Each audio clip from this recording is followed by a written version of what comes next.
Cashflow Diary Podcast, episode 106. Welcome to yet another exciting episode of the Cashflow Diary Podcast, the podcast that teaches you insider tips, tactics, and strategies for creating leverage streams of cash flow into your life. Learn from top-performing entrepreneurs, business owners, investors, and thought leaders from across the globe as they share their secrets to success. Like what you learn on this and other Cashflow Diary podcast episodes? Go to learninvestingnow.com and sign up to receive powerful tips and information that will help you succeed as an entrepreneur and investor. Now, here's your host, investor, entrepreneur, business owner, educator, speaker, author, and master facilitator of Robert Kiyosaki's cash flow game, Jay Massey. All right, and welcome to another episode of the Cashflow Diary Podcast. I'm your host, Jay Massey, and you know what? It is amazing to be me. Why? Because what it comes down to is that over the years, each one of us, myself included, we learn many different things, many different tools, techniques, and shortcuts that sometimes we just know they're valuable, but we don't know how to get what we have in our heads over to the individuals who would want to take advantage of it. You probably have experienced this. You were going out there, you're trying to write an offer on a piece of property, or maybe you're trying to get a business deal done, but you don't know how to communicate it. You wish you had a way, and you wish you had a website, or you wish you had a system that could help people understand what it is that you know, because you know you could help them. And here's the thing. Today's guest is going to help you understand exactly how to do that, because one of the most important things to do is to learn how to communicate to where the people are. And right now, the people are definitely online looking for you, looking for me. And one of the things we get to do today is we get to ask an expert how to make sure that our ideas get properly communicated in that fashion. Now, if this is your first time here, welcome. But what I want you to do is I want you to go over to learninvestingnow.com. That's learninvestingnow.com. Go there and you will be able to access a due diligence checklist. Now you say, why on earth would I want that? Because you have always asked yourself this question. What question should I be asking? What information do I need in order to make sure I can put a deal together, be that a business deal, real estate deal, or any deal whatsoever? And you want to know what those things you should be asking for are. And I've put them together in the very same checklist that I use myself. And I know it's going to overwhelm you, but it is going to teach you everything you need to know to make sure you get your deals done correctly. So go over to learninvestingnow.com, grab that for you, and we'll also give you some additional information on how to make sure you get your solid foundation and beginning as an investor out there in the world. Now, today's guest is the creator and founder. And I love when you have website names that are easy and that make sense. It's Help My Website Sell. Perfect. I'm like, yes, sounds like the thing I want to know. And the Business Creators Institute, he's taking his passion for helping small business owners and business creators just like you win at the game of business and marketing and putting that information to work. And I love what he calls emancipating the power of information by converting more social media fans and followers, as well as website visitors, into prospects and customers, and simplifying internet marketing technology so you can get more customers, make more money, and make a bigger difference. Help me welcome Mr. Adam Hommey. Jay, thank you so much for having me here today. I'm really excited about being a guest here on Cashflow Diary, and I think this is going to be a great opportunity for both of us and for everybody listening today. And this is something that I'm very passionate about, what we're going to be talking about. So I'm kind of on the edge of my seat, just waiting for you to take it from me here. No doubt, no doubt. Here's the thing. You know, one of the things that I love about creating cash flow is that you can take just about anything you're passionate about, keywords, you've already said that, and turn it into a business. And sometimes, you know, we can't come up with our own ideas. So the idea is I know I get stuck. So what we do is we turn around and we take our gifts and talents and amplify the ideas of others or help them do it. And that becomes our business. So it sounds like to a degree that your business is, I'm excited about other people's businesses. Yes, absolutely.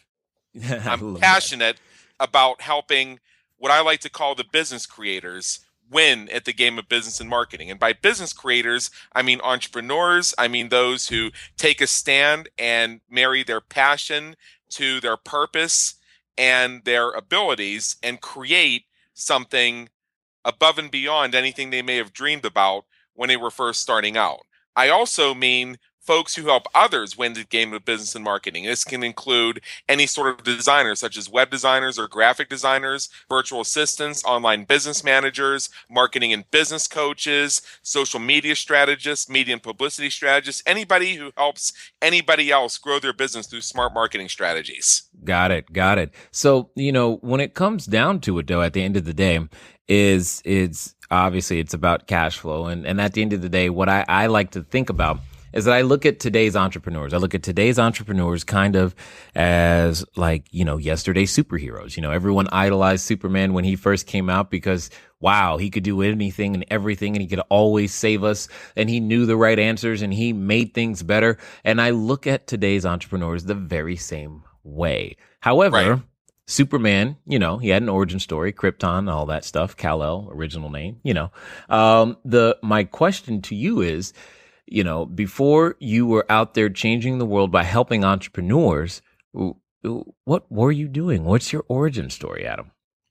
All right. So where my entrepreneurial journey really began is actually, I believe the seeds were planted way back in the mid 1990s when I was in college. I went to Penn State for my undergrad. I have a bachelor's degree in political science.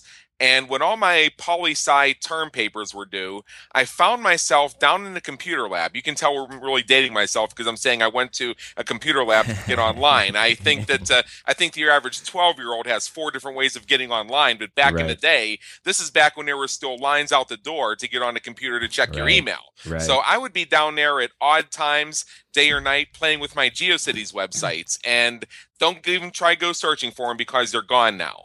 And I knew that this is something that I was very interested in, but I put it on the shelf because my goal was to complete my degree in political science and then get a law degree and become an attorney. Now, after I graduated from college, I decided that going into the practice of law was something I did not want to do. I looked at the LSATs and I looked at what the lifestyle was really going to be like, and I decided that while that might be great for some people, it wasn't going to work for me. So that put me in a situation where I was drifting for about 2 years. Then I ended up working as a recruiter for a temporary staffing company. It's one of the worst jobs that any human being could have. Not the work itself, but the company that I worked for, unfortunately, had a lot of issues. Now, one of my contacts for finding people who we could send out as temps was the director of the human resource department, the professor of human resources at Duquesne University in Pittsburgh, Pennsylvania. And he and I ended up having a conversation, and he asked me, he said, "So Adam, have you thought about getting an MBA yourself?" And I said, "Well, I graduated from college 2 years ago, and I thought that after you graduated from college, if you didn't go right to grad school, that was pretty much it for your skills, and you were locked into what you decided to do." And because that's something that children are sometimes told, is if you don't go straight through school and you just keep going, grade school, high school, college, grad school, whatever, if you drop and you take a break at any time, you're going to lose all your skills and you're going to get stuck in a rut. And he said, "Nonsense. You're exactly who we want in our MBA program because you've been out there for a couple of years. You know what needs fixed. You'll be a better student." So I took his advice. I applied. I got accepted. I came out of Duquesne University 2 years later with an MBA concentration in human resource management. I also, during that time, had picked up a job working for a nonprofit as the assistant to the director of community relations and the manager of training. So I was involved in a lot of training and education activities. And combined with my education, I was headed towards becoming a Fortune 500 training and development director. Did the networking, got the interviews, got the job offers, turned them all down. I decided that there's something missing here. I wasn't quite sure what it was. I ended up reconnecting with one of my previous mentors from 10 years ago, who's the circle of life at this point, now owned a training and development firm. And I ended up doing some work for him on the side while I continued to hold down that day job. So for 2 years, I did the side work with my mentor while I held down and actually got promoted at my day job. And then in September 2005, I made the jump. 2 weeks later, I was at the college speaking boot camp hosted by James Malinchak. And this is back in September 2005. This is when college speaking boot camp was 35 people in a conference room. It wasn't the arena that we associate today with James Malinchak, the star of ABC's Secret Millionaire. I mean, this was way back in the day. So 35 people in a room, I got to know every single one of them. And among them was somebody who owned what I like to call an internet marketing support firm that basically did the thing that I advocated right at the beginning of this interview, which is helping business creators win the game of business and marketing. So I became a subcontractor for her. She became my new client.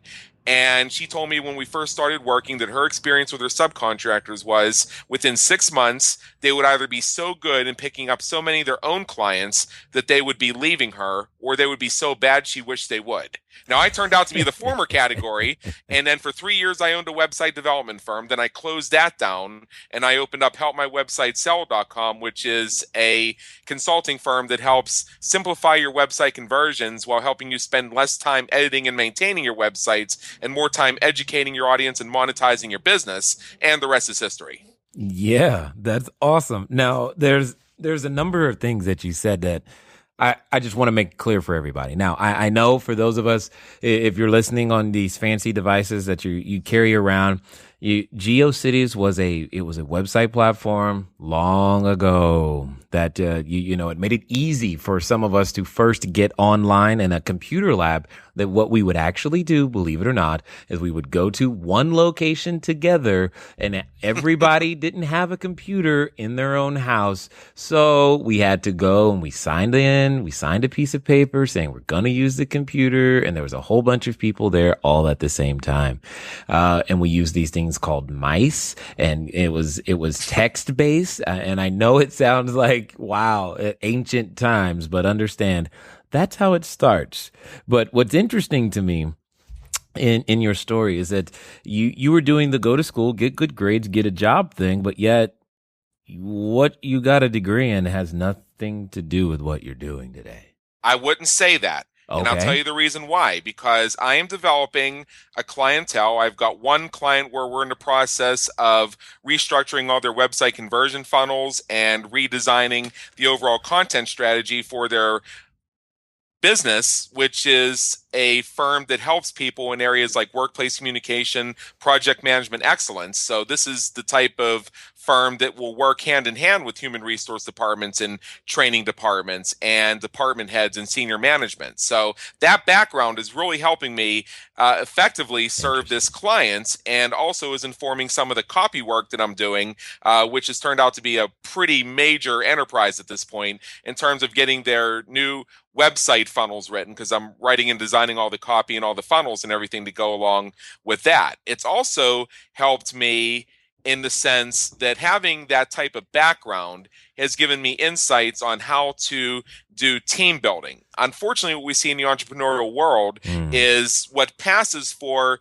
team building, in my opinion, is education about find the cheapest way to get virtual help and then spend a lot of time explaining to them the tasks you want them to perform and then measure them to make sure they actually do it. Unfortunately, that's what passes for education on team building and organizational building in the environment today in too many cases. Not all, but too many cases. But having that human resource and training background, I've been very fortunate that I've been able to bring people in to support my business who will tend to stay with me for a long time. I sleep very well at night knowing that I have a team of people who support my business who do not need minute supervision, who will do what I need them to do, who will innovate for me, and in many cases will push me and feel that they have an ownership stake in my business.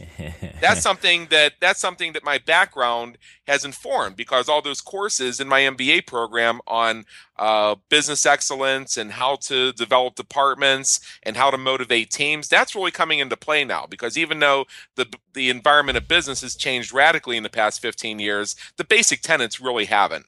Yeah, well, it still involves people, and so long as it involves people, some of those things people don't really change. They like eating, they like sleeping, they like being a part of something that's good and bigger than themselves. Correct. That's been that way for quite some time. Now, you bring up two very, very important subjects as it relates to creating cash flow, building business, and again, and I don't care whether it's real estate. I hope you're hearing this. I'm so glad this happened. Is one. Yeah, I hear you saying that your background, what you did previously, plays into today, and it is part of the reason that you're successful. Yes? I tend to believe that. Because you hear so much out there about how an MBA is worthless, and it's too bad you spent all that money on the MBA. Now we have to show you how to really run a business so you can pay off those loans. And I think that a lot of that is played up hyperbole, and I just don't think it's necessarily true. Where you have been and what you have done will inform and help you develop and be stronger at what you're doing if you let it. Oh, so true. Now, let me be even more clear about what I'm saying. You may not be the person that has an MBA or have had the fortune of having that experience. However, you could be a parent, you could be a mother, you could be a father. Those experiences, and I'm not kidding, will play especially when it comes to team building and getting your team to do things. I mean, you think about this. If you can get your kids to go to bed, definitely if they go to bed on time, this is the same skill set, people, that is required to keep that going. And you speak of team building the same way that I do. Without my team, it just doesn't happen. And I don't worry. I love how you said that they innovate and they feel like they have an ownership stake. And I mean, we go toe to toe and about some subjects sometimes. And yeah, they definitely have pushed me. There have been many times I'm just like, guys, this one's too big for us. And they're like, no, let's do it. And it's a let's do it. And we go and get it done. So what is your magic secret then because I'm sure everyone's asking, because they ask me all the time. They're like, Jay, how do you find such great people to be on the team? So I'm going to ask you. So hopefully, you can finally put to bed that question.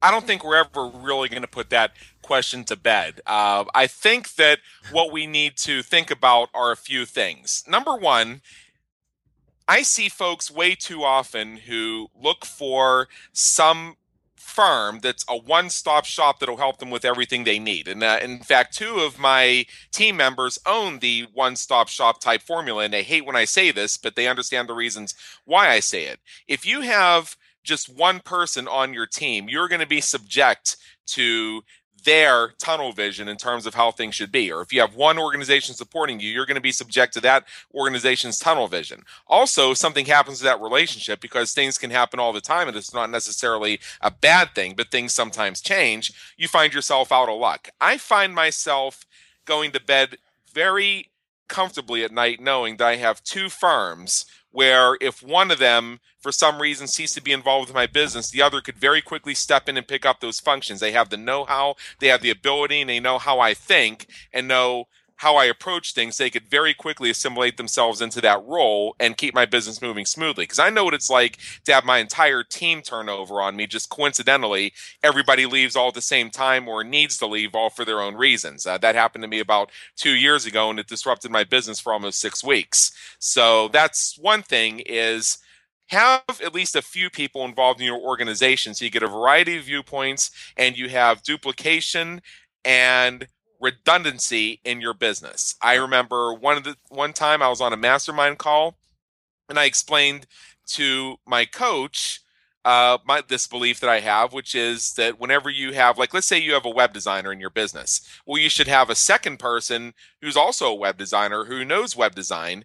And you should also be thinking in your business about how to load balance things. So if you have a lot of web design work to be done, even if one person is your primary, you should be throwing some of that website work to the other person so that they're with your flow and with your groove, and they have a pattern of delivering the results and know what kind of web work you need. And some people in that mastermind group took me to task like, well, wait a minute, if you're the web designer, shouldn't you be trying to get all that business? And should you also be showing the client what else you do? And I think, yeah, that's absolutely true. But as the business owner, you need to look out for yourself. You need to have multiple points of view and multiple resources there to serve you, because it's not just a matter of maybe one of the web designers quits or goes out of the web design business. What if they get sick? Or what if they take a vacation? Yeah, I know it's kind of funny, some entrepreneurs hearing that. But what if they take a vacation and they're absolutely like really on vacation, not just working from their laptop from the beach, but I mean really on vacation, and something needs done now? Well, if you don't have a second person there,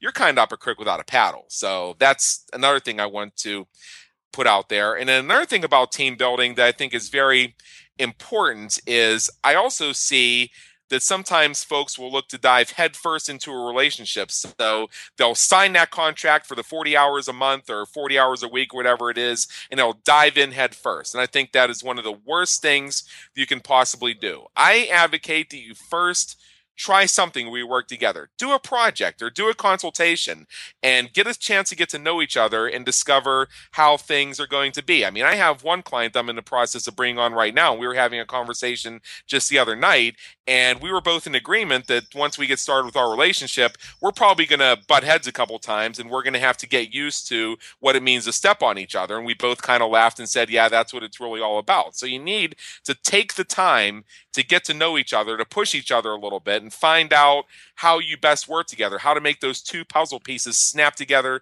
synchronistically. And only when you get to that point should you be looking at what the relationship is really like. I know with one of my assistants, I brought her on originally to help me manage my email marketing and all the typical stuff that falls under virtual assistants.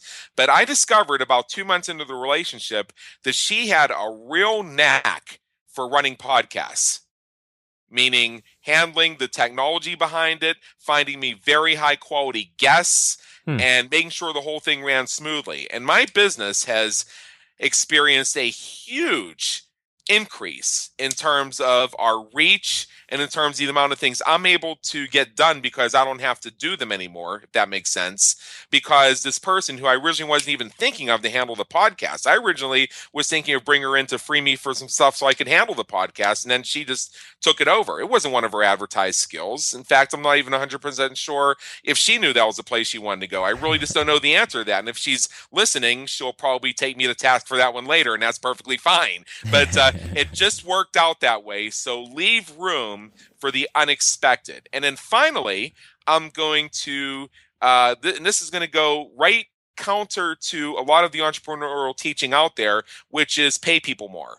If people saw what I paid my web designer, if people saw what I paid my two firms that assist me on a monthly basis, the first thing they're going to say is, do you realize you could be getting the same help in India for 1/20th of the cost? And I say, yeah, but I don't want to supervise people. I want to let people know what I need and let them find their own way of delivering it for me.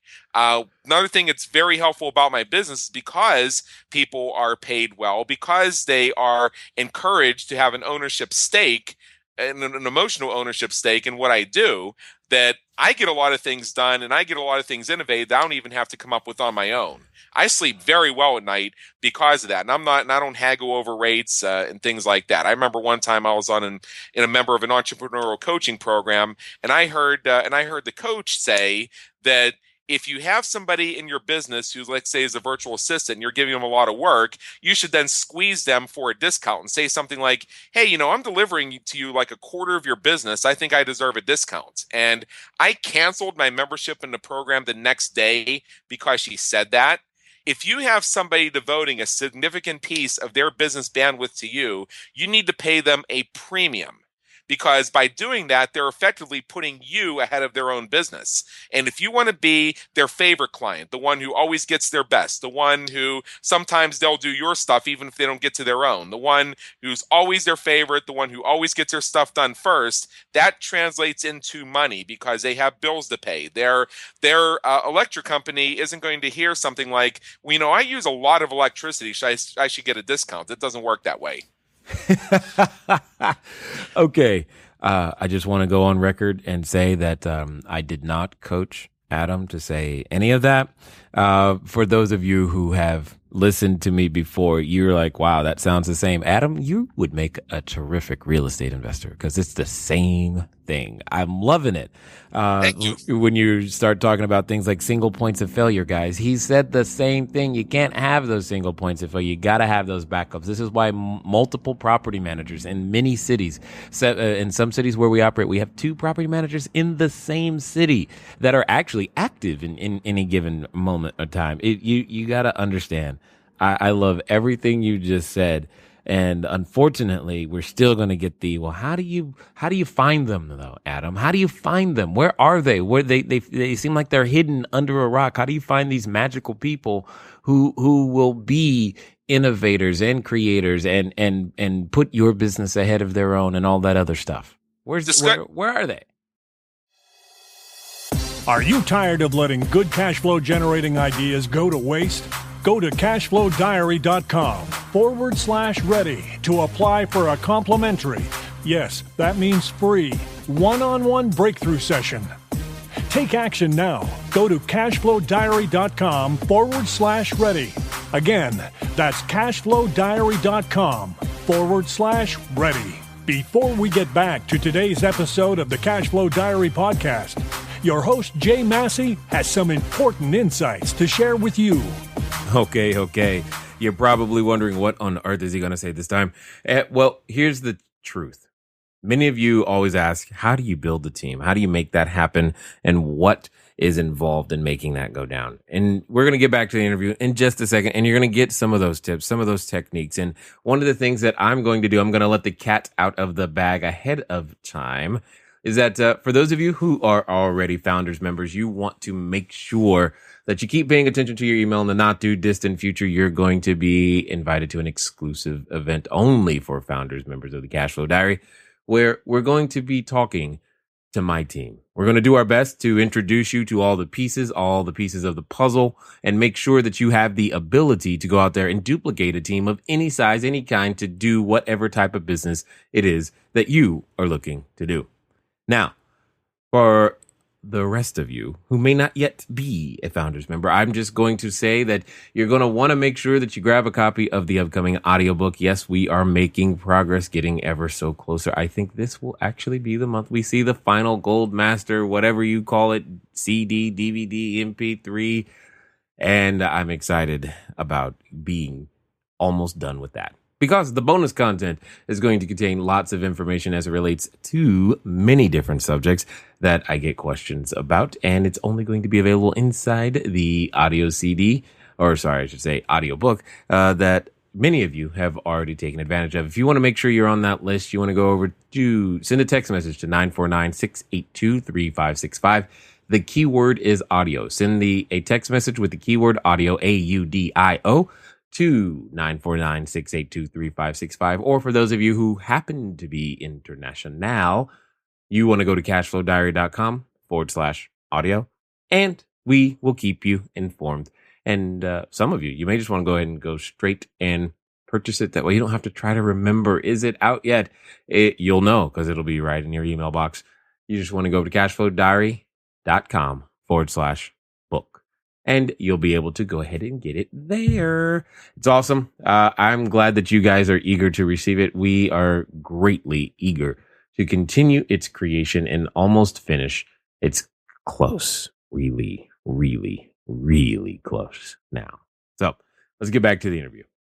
Discussion groups on Facebook and LinkedIn. Join high quality discussion groups on Facebook and LinkedIn.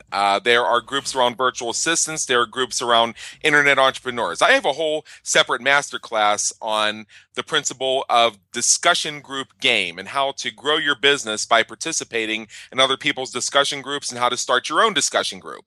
And I found everybody I need because I belong to discussion groups where virtual assistants and online business managers congregate. And I put it out there that I was looking for somebody, and they came to me basically. And what was really nice about that is I got to check them out in the discussion group. I got to see some of the things they're talking about. I got to get a sense of how they approach life, how they approach business, some of their philosophy, some of their skill sets. So I don't need to do a 25-point interview or have them fill out applications or shoot me a YouTube video of singing their favorite rap song or something like that. I just go see what they're doing online. And if I like what I see, then I know I have a pretty good shot. And if I see, and also because social media lets you see some of the people they hang out with, so you get a sense of who influences them. And if you decide who influences them is an influence you'd like in your own business, then that also tells you this is somebody you may need to consider working with. To me, there's no exact science to it, but really, to find the best people,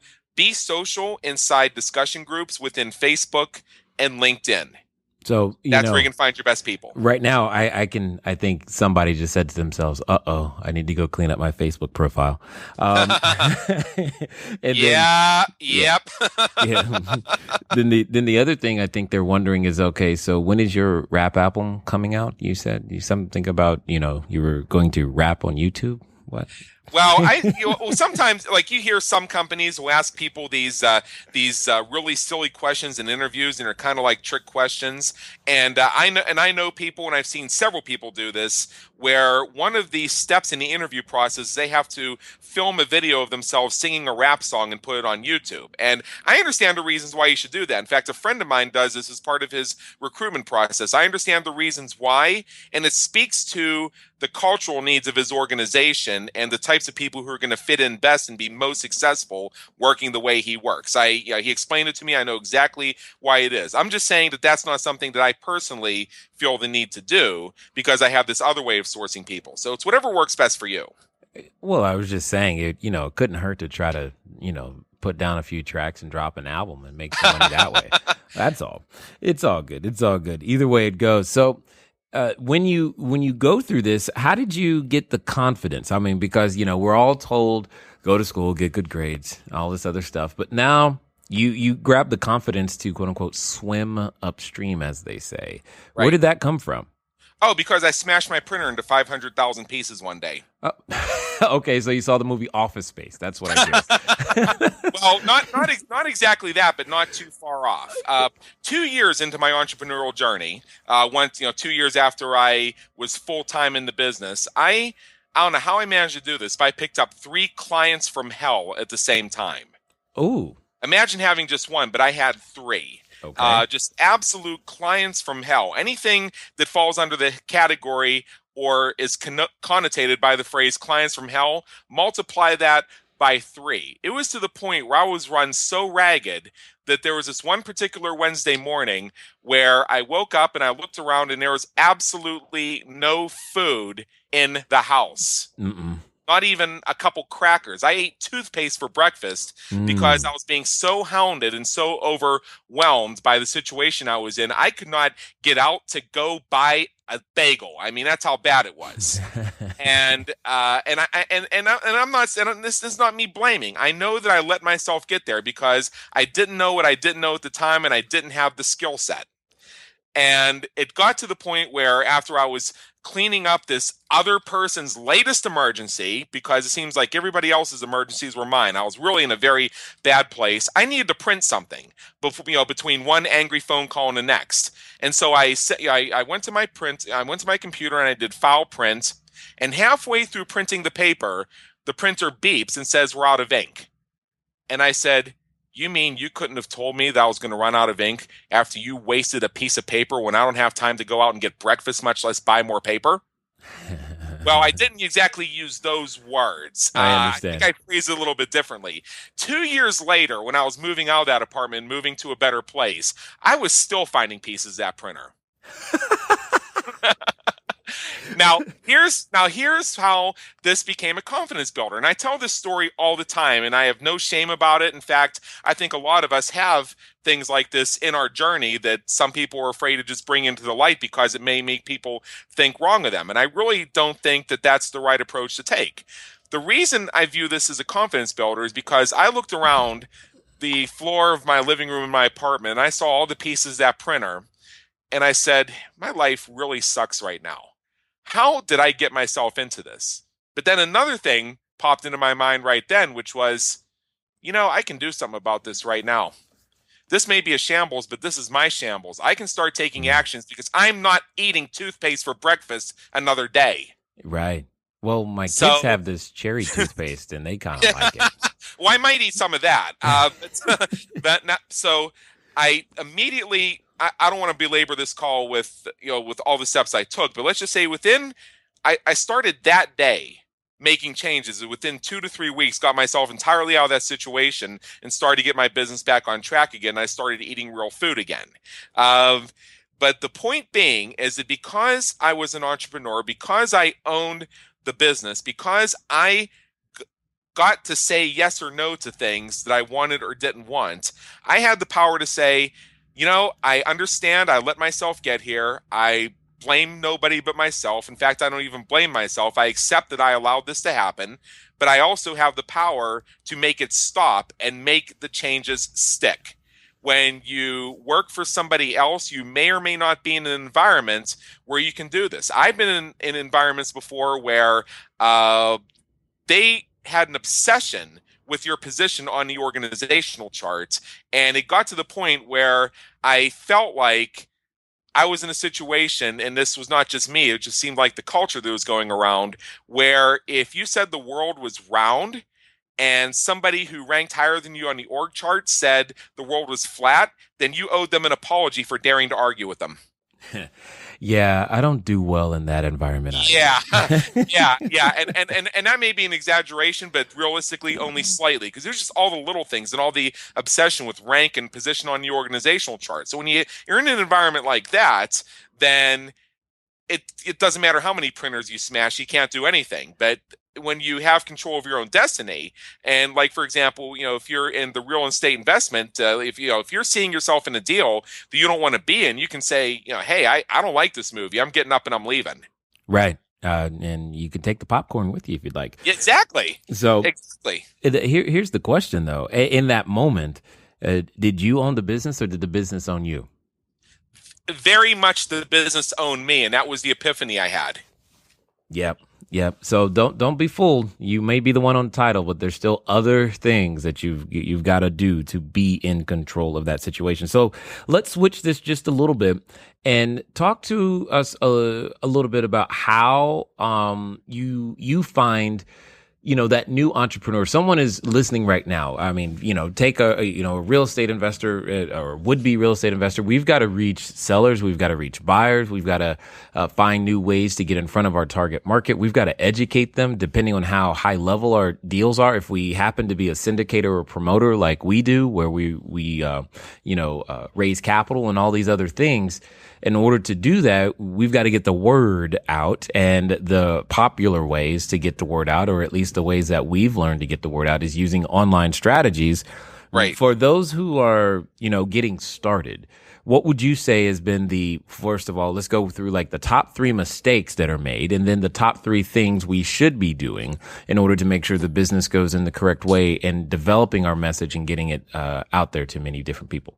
All right, I'm going to do the best I can to link this to the real estate investor, because I've worked with, I have friends who are real estate investors, and I've also, have friends who are realtors. And I know that online marketing is a little bit different when you're in these industries than what I typically deal with. But I can tell you a lot of the mistakes I see people make regardless of industry, niche, market, or Absolutely. What have you. Yeah, please. And the first mistake is building your website before you launch your business.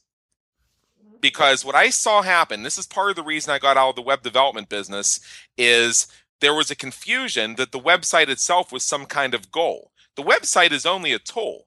Now, what happened is we took on all these very large-scale website development projects that had just a funny way of taking about 3 times as long as originally projected to get done. And a lot of that, and sometimes it came down to feature creep. Sometimes it came down to the unexpected. A lot of times it came down to the client not really fully understanding what they wanted to do with their business, but knowing that they had to have a website up first. So this is a conversation I think a lot of web designers and web developers are going to be very familiar with, where you're 3 months into a 6-week project, and you have the client now saying for the 80th time, this website was supposed to be live 6 weeks ago. I'm tired of asking you, when will my website be live? And the designer just rolls their eyes and says, okay, so where's this content that you keep telling me that we absolutely need to have in place, that you told me you were going to get to me on this date, on this date, on this date, and on this date, which you didn't deliver. And when I asked you about it, all you said was, when's the website going to be up? And then you have the client, because we're not going to turn this into client blaming, because that's not what this is about. The client will have a moment where they'll rip their hair out, or at this point, perhaps what's left of their hair, and they'll say, they keep asking me for this content thing. Aren't web designers supposed to write content? I don't know what to write. I don't have time to write. I mean, what really led to me shutting down my website development firm is I got myself into several of these situations, and I developed some skills in terms of how to do it. And at one point, I had the client say, look, I really just don't know what to write. I don't know this marketing stuff. Can you just tell me? And for once, I'm thinking, okay, this is good. They're not trying to creatively reinterpret the contract to think that I was supposed to write the site too. This is good. And I said, okay, so it's going to be this amount, and I'll write the website for you. And it said, well, I don't have that. And I said, okay, so do you have $1,000? And I'll get on the phone with you for 90 minutes and we'll record it. And I'll show you how you probably already have 85 to 90% of this content that you're so worried about. You just need somebody to help you organize it. And they said, sure, charge my card. And that was the epiphany right there about the website being the goal, the tool rather than the goal, because ultimately what this entrepreneur wanted was their website to be online and to have a business ready to go. And what they needed was something that would enable them to engage visitors and prospects and convert them into clients and customers. Bottom line, that's what we're here for. So I figured out that all this design stuff that we're so worried about is probably an overstated issue. And what I mean by not building the website first is, sure, you need a web presence, but you can install WordPress on business hosting and have go get a logo of some sort, and you can have a website online in about 2 to 3 days. Put up some blog posts, start a conversation with your visitors and prospects, and develop your $10,000 dream as you go along, and get your customers who are paying you for services to fund the dream. Yeah, exactly. That's mistake number one. I know that was long-winded, but that's where I needed to begin. The second thing is clean up your social media and stop vague booking and drama and everything else. But at the same time, don't start selling. Learn how to be properly social. When I see people who continue to make the same social media mistakes and it's really hurting them in their business more than they realize, you just simply have to be social like you're at a business networking function. It's really a lot simpler than they make it out to be.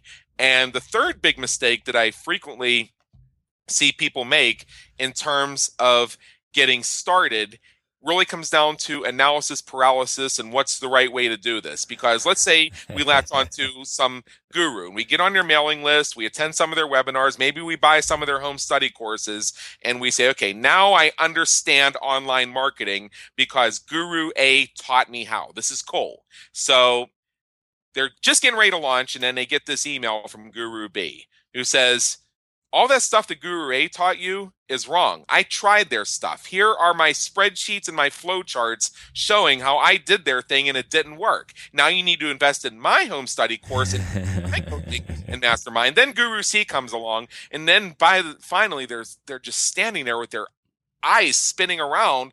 Well, who do I believe? The bottom line is you believe whoever sounds believable. You try something. You find a course, you find a method that you can believe in that is ethical, and you follow it and you see it through. If it works, great. If not, you try something else. But the thing is, you keep moving forward. I have a way of dealing with some of my coaching clients where they get these guru offers all the time, and they'll forward the emails to me and they'll say, do we need this? And sometimes they'll take the time to write out paragraphs in terms of why they feel they need it in the business. And my response will always be one word. It'll be no. And I mean that's the that 1% of the time it's yes, but usually it's no. And I don't explain why. I just say no. And the reason I do it that way is because I want them to understand the importance of smart decision making in their business. If they take the time to explain why they think we need it, and I just say no. If they feel strongly that that's an investment they need to make, they're going to come back and restate some of their points and ask me to explain my answer. If they take it at face value, then it probably didn't mean much to them. Right.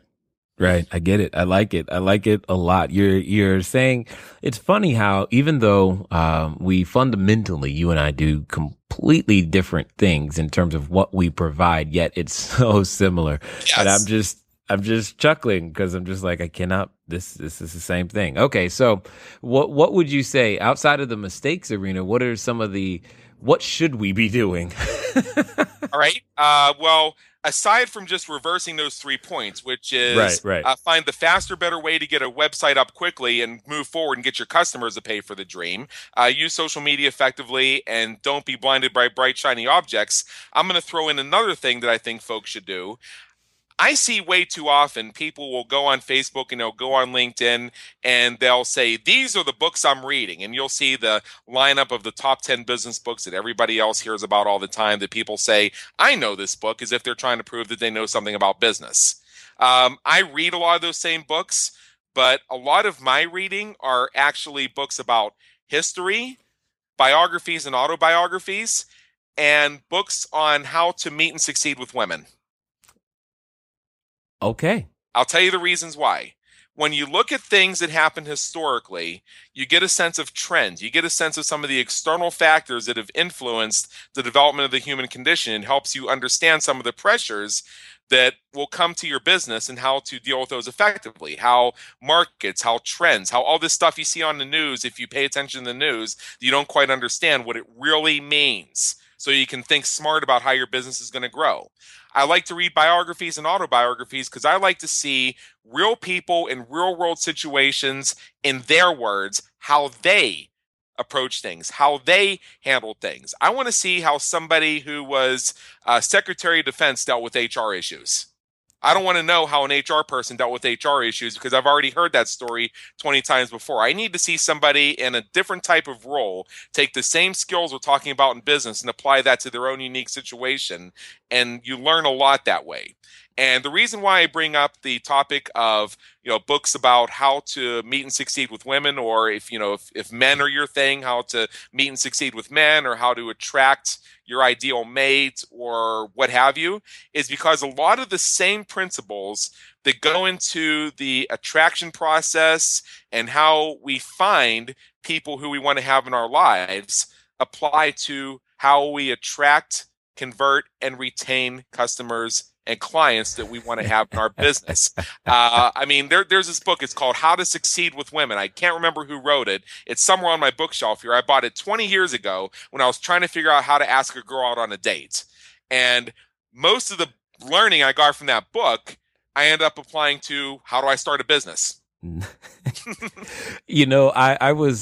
I was listening. Now you had me on the edge of my seat. I was going, okay, I get the history. When you said the history and the biography ones, I was like, okay, I know where that's going. I was waiting to find out what is the meeting and succeeding with women have to do. I'm like, maybe, am I missing something? I know I'm married now and maybe I still need to read these. What's going on? Okay, now I understand where you're coming from. It all makes sense because they're people, and at the end of the day, business is done with people. And hopefully, you guys are hearing that. I love the unique approach to finding out the information because it's oftentimes, but unfortunately, it's those unique approaches that takes extra time to invest in and to interpret that actually create the success that most people are looking for. But we're always too busy looking for the microwave shortcut. And it's unfortunately not available most of the time. Right. There's one other thing I'd like to leave with your audience if you'll let me. By all means. We are so focused on trying to find out what our customers want so we can deliver it to them. In fact, I even use phrases like that in my marketing sometimes because it's just what people understand at the level they've been conditioned to understand. But the bottom line is, Jay, I really couldn't care less what people want. This is good. Go on. I care about what they respond to and what will drive them to take action, which in many cases is not the same thing that they'll say when you ask them, well, what do you want? Because a lot of times when we're asked, what do we want? We will either consciously subconsciously or as a result of habit, deliver the answer that people expect to hear. However, that's not what's going to necessarily motivate us to take action. That's why you have so many people go to seminars and educational events, and they're all rah, rah, rah, rah, rah. I'm going to go and I'm going to hit it hard Monday morning, and I'm going to turn all this around. And then within 72 hours, they're all back to the old habits, because at that event, they were all cheering and screaming and jumping up in the air saying, I want success. But they're not conditioned, or they haven't found the way to respond to what needs to happen to find and gain the success that they're looking for. I can explain this whole principle very simply. Who among us knows somebody who constantly complains about all these jerks, losers, liars, and cheaters that they're dating? Oh boy. And they say, I can't believe he cheated on me again. I can't believe she slapped me in public again. But oh, she's so nice, and oh, he's so cute, and I can't wait to see him tonight. And then the next day you hear that this is absolutely it. They're done with him. And on and on and on, and the cycle goes on and on and on forever until they find the next person to put them through the same cycle. And then they'll have their wish list of what they want in a person. They have their checklist, their ideal guy or ideal gal, what have you. And the moment that person shows up in their life, what do? They friend zone them, saying, well, they're not really what I'm looking for. Yeah, again, it doesn't matter what they want. It's right. What matters is what they respond to. So if the person is responding to liars, cheaters, jerks, and losers, we have to look at why they're responding to the liars, cheaters, jerks, and losers, and use that to move them towards the ideal person. Yeah. Translate that to your marketing, and it starts to fall into place. And how you figure this out is you gain an understanding of how persuasion works, you gain an understanding of how copywriting works, and you study the human condition, not through the tabloids or what the TV tells you it's supposed to be, but actually observing people in action and seeing how they act. Indeed. You know, I think we're going to start calling you Master Yoda. Because you're coming from a completely different perspective, but it's so true. That was actually one of the most frustrating things for me, as I began to put more information online, was like, here's what you need. And I know what that is. But here's what you say you want. And unless I word it in the way that you want to receive it, you won't actually come and find out exactly what it is that you need in order to actually make a difference and change. And we had to learn, and still learning to some degrees, on how to get people to respond to those things so that it's like, come on, this is the gold. Don't fall for the shiny object yet one more time. Right. As I say to folks all the time, if you have just developed a widget and you're trying to sell it on LinkedIn, but then you discover that the people who need to buy this widget are actually on Facebook asking for a moribund Frankfurter, you go to Facebook and you say, announcing my moribund Frankfurter version 3.0, because that's the language that they understand. Right. And you translate that into getting them what they need. Yep. Yeah, exactly. And that is an art, and that is a science, and clearly you have perfected it in so many ninja secret ways. Speaking of secrets, I want everybody to know I definitely appreciated I think you had a tech tip with the whole Google conversation view recently. That yes. I definitely appreciated that. Tell us a little bit. You know what? How about you do this? Tell us a little bit more how we can find out more about you, and most importantly, how can we get access to more of those tech tips like that are very, very helpful. Okay, see, here's another example of the difference between what people say they want and what they respond to. Every Tuesday, I send people who are subscribed to my opted-in list what I call my Tuesday technology tip, where I find some little thing, whether it's with WordPress or a Google app or something along those lines, just some way to do things easier so you spend a little less time editing and maintaining and more time educating and monetizing. And I have had business coaches saying, why the hell are you spending time teaching people how to change the view of their messages in Gmail? What the heck does this have to do with website conversions? Well, it is so funny because what happens is people Google online, they're looking for answers to how do I manage my Gmail more effectively, or how do I make my shopping cart pages look like my website to reduce my shopping cart abandonment, or how do I transform my DVDs into a digital product so that I can sell this more and sell it faster and lower my overhead to have a more profitable business. And when I express these through the tech tips, people watch these and they say, dude, you got the stuff. And then that opens the conversation for what else we do. So I'm looking at what are some of the questions that my prospects are asking. They're not necessarily asking, well, how do I help my website convert better? Or how do I get greater opt-in conversion percentage on my webinar registration page? That's oftentimes not where they start. So that's why I do this. Now, for your listeners, what I want to do is I want to give them a very special gift. Go to www.businesscreatorsinstitute.com. You can Google that, Business Creators Institute, and set up yourself up with an entry-level free membership. Inside that membership, which you can sign up instantly for, and as I said, it's 100% free, you'll get the only place on the internet where we have the complete library of all these Tuesday technology tips, where you can find yourself spending less time editing and maintaining and more time educating and monetizing. I have a library of recordings of teleseminars and webinars I've hosted and guested on, where you can learn more about website conversions, media and publicity. We have some search engine optimization, I believe. We have some copywriting. We have selling without selling. We have a whole number of different things. And then I also have some my Rolodex of some of my top recommended resources that I use to be more effective in business, along with some checklists to help you with some of your decision-making processes so it becomes much easier for you, especially if you're starting out. Nice. Absolutely wonderful. Now, with that being said, to the person who's getting started or looking to get started or looking to develop that confidence and doesn't have a printer that they're willing to go and break into pieces, what would you say to them in closing that you think that is probably the most important thing that could help them get unstuck or develop the courage to make it happen?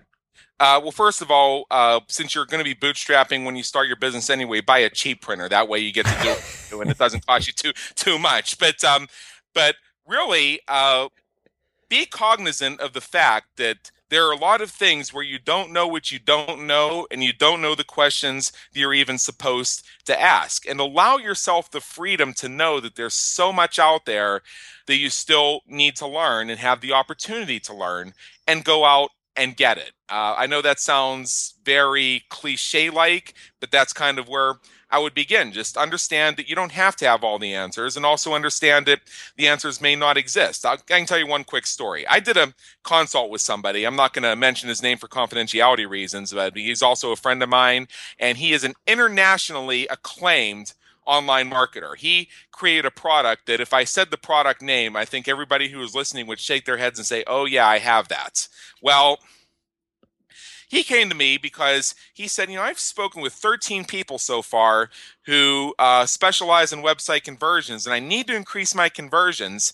And they all say that I have to do these split tests and try things. And I just want somebody to tell me the one thing that I need to do in order to increase my conversions. Mm-hmm. And please tell me, do you have the answer? And I said, well, the answer is I'm going to be the 14th person to tell you need to test stuff.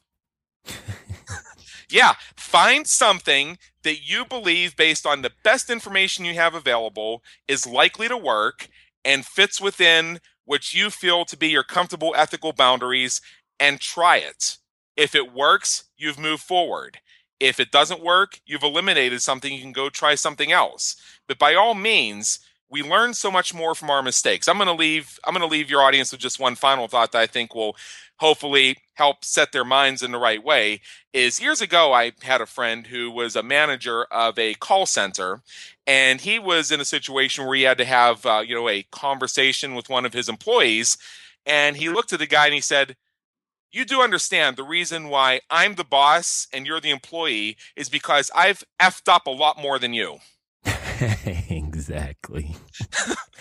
I had to be a little bit blunt with that because I really want that to get into people's minds. Right. That, I mean, it really comes down to that. I mean, how many times did they have to work on the light bulb or electricity or the telephone until they finally got one that worked? Indeed. And that is so very true. I always tell people you can't learn and look good at the same time. And if you let go of your addiction to looking good, you learn a lot more. Yes. That's good. Thank you, Adam, for being here today. Thank you for having me, Jay. This has been a singular pleasure. I've really enjoyed this. Awesome. All right, ladies and gentlemen, you know what it's time to do. It's time for you to move at the speed of instruction. That means go over to businesscreatorsinstitute.com. Get started. There's clearly hours and upon hours of more information there available to you, but don't just listen to the information, implement it at the speed of instruction and make things happen for you.